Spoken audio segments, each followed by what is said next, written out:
소금 장수와 무덤 속의 대화. 옛날 어느 마을에 가난한 소금 장수가 노모를 모시며 근근히 살아가고 있었습니다. 소금 장수는 지게에 소금 가마를 메고 이 마을 저 마을을 다니며 집에서 홀로 기다리고 있는 어머니를 생각하며 눈이 오나 비가 오나 매일 소금을 팔러 다녔습니다. 소금 사세요, 소금. 깨끗하고 고운 소금 사세요. 그러던 어느 날 조금 먼 마을까지 가서 소금을 팔고 돌아오던 소금 장수는 해가 저문 산속에서 그만 길을 잃고 말았습니다. 그를 애타게 기다릴 노모 생각에 어떻게든 집에 돌아가려고 이리저리 길을 찾아 헤맸지만 아무리 찾아도 집으로 가는 길을 찾을 수가 없었습니다. 결국 피곤함과 배고픔에 지친 소금 장수는 할 수 없이 숲을 속에 짐을 풀고 날이 밝을 때까지 쉬어가기로 했습니다. 소금 장수는 쏟아지는 졸음에 바로 잠이 들었는지 아무도 없는 줄 알았던 주변에서 도란도란 말소리가 들리는 게 아니겠습니까? 소금 장수는 흠칫 놀랐지만 귀신인지 사람인지 분간할 수 없는 목소리에 죽은 듯이 누워 그 이야기를 모두 엿듣게 되었습니다. 오늘이 제 제삿날입니다. 아들 삼형제가 제사상을 차려놓았을 것이니 같이 드시러 가시지요. 오늘이 벌써 그날이구먼. 어쩐지 아침부터 이 사람 들떠 보이더니 아들이 셋이나 되다니 한상 잘 얻어먹겠군. 고맙네 그려. 소금 장수는 마치 귀신에 홀린 것 같았습니다. 대화 소리에 이어 터벅터벅 발소리마저 들리자 식은땀이 흐르고 등줄기가 서늘해졌지만 그 자리에서 움직이지 않고 가만히 숨죽이며 목소리에 더 귀를 기울였습니다. 오늘 제사밥 드시러 가면 준비가 부족한 점이 하나 있을 것이니 이해 좀 해주십시오. 괜찮네. 그런데 뭐 때문에 그런가? 소금 장수도 뒤에 이어질 말이 궁금해 숨소리마저 잠시 멈추고 더욱 목소리에 귀 기울였습니다. 참, 제 입으로 이런 소리를 하기 나쁘끄럽지만 둘째, 셋째 아들 녀석과 며느리들이 많이 부족합니다. 자조 섞인 한숨소리와 함께 오늘이 제삿날이라는 남자의 목소리가 이어졌습니다. 그 말인즉 남자는 자신이 죽은 후 아들 형제끼리 우애 좋게 사는 것을 바랬지만 셈이 많은 둘째와 셋째 때문에 첫째가 고생을 꽤 한다는 것이었습니다.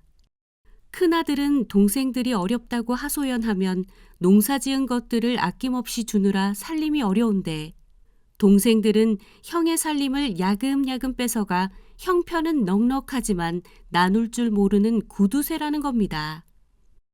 큰아들뿐만 아니라 큰 며느리도 심성이 아주 고운데 자식이 없어서 큰아들 내외가 근심 걱정이 이만저만이 아니라고 했습니다. 그래서 이 아버지가 손주를 점지해 주십사 삼신할머니께 간청해서 아버지의 간절함에 삼신할머니가 드디어 아버지 제삿날에 점지해 주기로 했다는 것입니다. 그런데 오늘 새 아들과 며느리가 모여서 제사상을 차리다가 그만 큰 소리가 났는데 큰형이 다 준비한 제사에 조금 보태면서 욕심 많은 둘째와 셋째가 심통을 부렸기 때문입니다. 그런데도 큰아들은 내가 좀 잘 살면 너희들이 고생한 돈을 받지 않아도 될 텐데 너희들이 이렇게 부모를 위해서 장만했구나. 고맙다. 라고 말할 뿐이었습니다. 그러자 동생들은 괜히 멋쩍어 더 이상 아무 말도 하지 못했습니다. 오히려 며느리들이 부엌에서 더 난리였습니다. 특히 막내 며느리는 어찌나 밉살스러운지 제사 때마다 앓는 소리를 하며 자식 키우느라 돈이 없는데 자식 없는 형님네가 다 내야 되는 거 아니냐며 큰 며느리의 아픈 곳을 찔러댔습니다.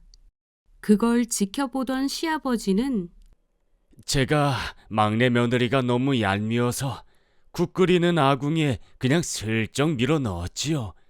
제 손녀 엉덩이를 말입니다. 그가 말을 꺼내자 다른이가 화들짝 놀라 그에게 말을 건넸습니다. 어이구, 이보게. 자네 참 해도 너무했네. 조금만 혼내면 되지. 왜 눈에 넣어도 안 아플 손녀 엉덩이를 아궁이에 그리했나? 너무 미워서 그리했습니다. 제 형이 얼마나 동생들을 아꼈는데 마누라가 허튼 소리 하지 않도록 사내놈이 잘 단속해야지. 안 그래도 애가 생기지 않아 속상한 큰며느리에게 손 아랫사람이 그런 식으로 행동하다니 너무 괘씸해서 혼내주고 싶었습니다.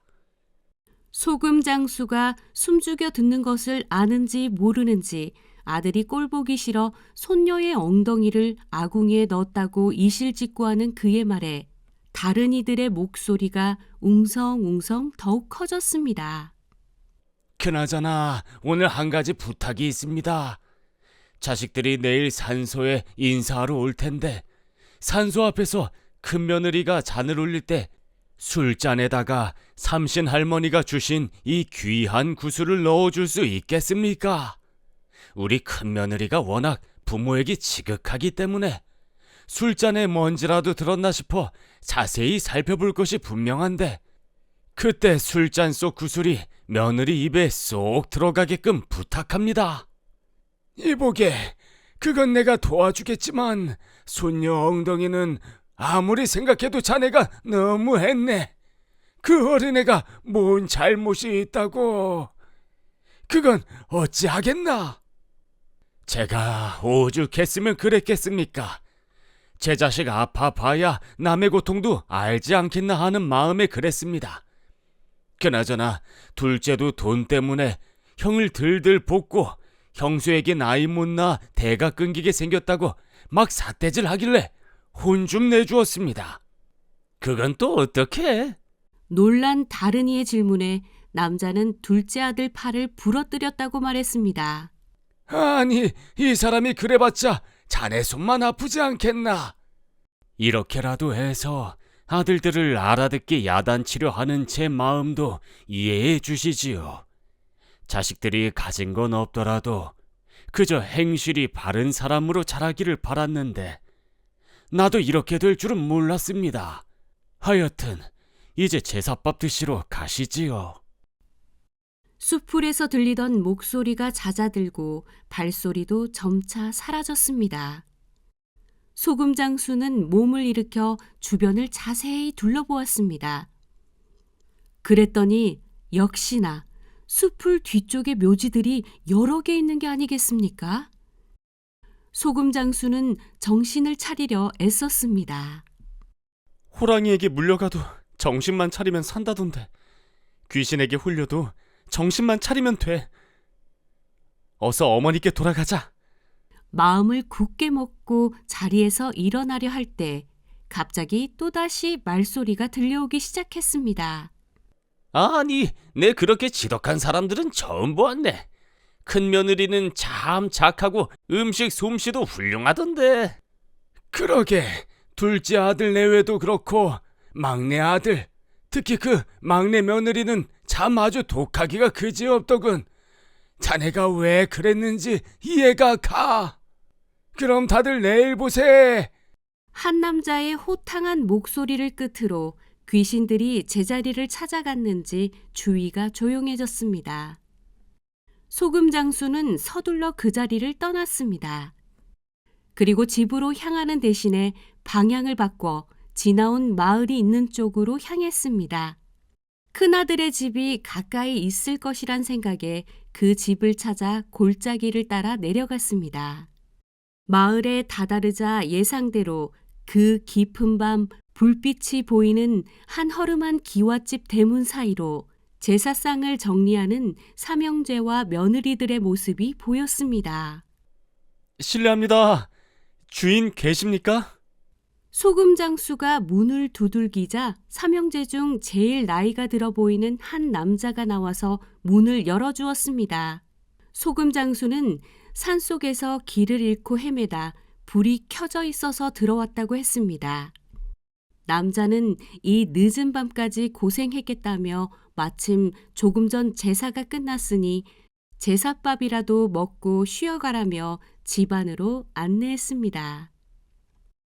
이 모습을 보고 있던 다른 형제들은 볼멘 소리로 대낮도 아니고 한밤중에 찾아와 성가시게 한다면서 투덜거렸습니다. 특히 막내 며느리는 자신의 팔자가 사나워 없는 집안에 시집와 아이가 아픈데도 제대로 돌보지 못하고 시아버지 제삿날에 고생한다면서 가뜩이나 없는 집안에서 객손님까지 먹여 살리게 생겼네 라며 도끼눈을 하고는 큰 소리로 신세 한탄을 했습니다. 이 모습을 조용히 보고 있던 큰 며느리는 막내 며느리에게 피곤할 텐데 쉬지도 못하고 힘들겠다며 손님상은 자기가 차릴 테니 아픈 아이 달래주라며 들어가라고 했습니다. 막내 며느리는 기다렸다는 듯 형님이 알아서 하라며 소금 장수를 째려보고는 방으로 들어갔습니다. 큰 며느리는 밤새 산속에서 배고프고 고생이 많았겠다며 부엌에서 제사 음식을 알뜰히 담아서 소금 장수 앞에 한 상 가득 차려줬습니다. 큰 며느리는 가족들이 애타게 기다리겠다며 다치지 않고 무사해서 다행이라고 했습니다. 그렇지 않아도 나이 드신 어머니가 혼자 저를 기다리고 계십니다. 어머니가 걱정하실 걸 생각하니 마음이 급해져서 길을 못 찾고 더 헤맸습니다. 소금 장수의 말을 들은 큰 며느리가 어머니께도 갖다 드리라며 음식을 더 챙겨주었습니다.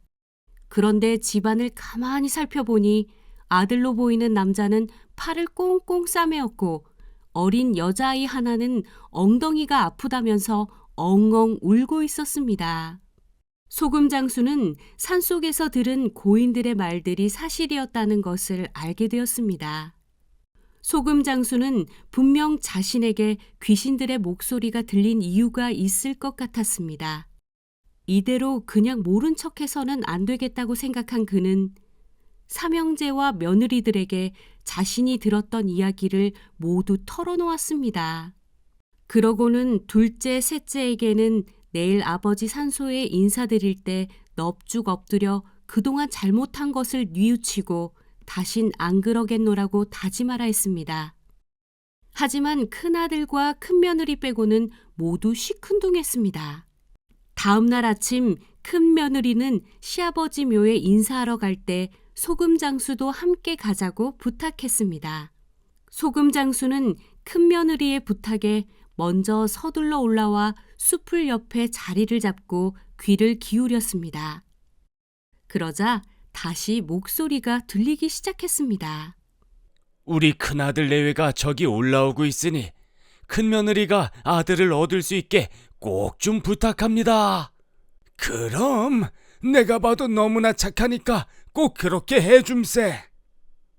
영감님, 제가 너무나 밉살스럽고 화가 나서 그랬지만 이제는 우리 둘째 아들 팔도 좀 낫게 해주시고 손녀 엉덩이도 빨리 좀 낫게 해주십시오. 영감님께서 약 한 번만 발라주시면 다 낫지 않습니까? 얼마 후 아들들과 며느리들이 산소 앞에 도착했습니다. 삼형제가 잔을 올리고 또 며느리들도 따로 잔을 올리는데 큰 며느리가 술잔을 올리려고 보니 티가 하나 들어있거든요. 그러니까 이게 뭐지 싶어 살피다가 구슬이 입으로 쏙 들어갔습니다. 큰 며느리가 뭔가 이상하다는 생각에 잔을 올리지도 못하고 엉거주춤하고 있는 모습에 노인들이 박장대소를 하며 저것 좀 보라고 구슬이 입속으로 훌렁 들어가니 지금 뭔지 모르고 저러고 있다고 손바닥을 치면서 좋아하는 소리가 들렸습니다. 이제 손주 볼 일만 남았군. 축하하네. 그때 호탕한 목소리로 말하는 소리가 들렸습니다. 이제 자네 손녀딸도 소금 장수가 얘기만 하면 나을 걸 뭐. 사실 이제까지 소금 장수가 옆에서 듣고 있는 줄 다 알았던 거였습니다. 깜짝 놀란 소금 장수는 조금 전 고인들이 주고받은 이야기를 형제들과 며느리들에게 다 전했습니다. 소금 장수 이야기를 들은 삼형제와 며느리들은 그제야 진심으로 자신들의 행동을 돌아보며 반성하고 아버지의 산소 앞에서 용서를 빌었습니다. 그러자 둘째 아들과 막내 손녀는 씻은 듯이 낫게 되었고 삼형제는 아버지의 목소리를 전해준 소금 장수를 은인으로 생각하여 형제처럼 지내게 되었습니다. 그 후 소금 장수는 큰 며느리의 동생과 결혼까지 하여 노모를 모시고 삼형제와 더불어 사형제가 되어서 우애 있게 오순도순 행복하게 잘 살았답니다. 이 이야기처럼 모든 것은 우리 마음 씀씀이에 달려 있습니다. 형제들이 돈을 거둬서 누가 더 많이 냈느니 하고 싸움을 하면서 아무리 진수성찬을 차려놓아도 소용이 없습니다. 자기가 한 것을 자기가 알기 때문에 조상님도 알고 이 우주법계가 다 아는 것이니 그것을 잘했다고 보겠습니까? 어머니, 저희들을 기르시느라 수없이 고생하시고 애쓰신 그 간절한 마음을 진작 몰랐습니다. 하고 진실된 마음으로 돌려놓는다면 촛불 하나 켜놓고 물 한 그릇을 떠놓는다 할지라도 그것이 공덕이 됩니다.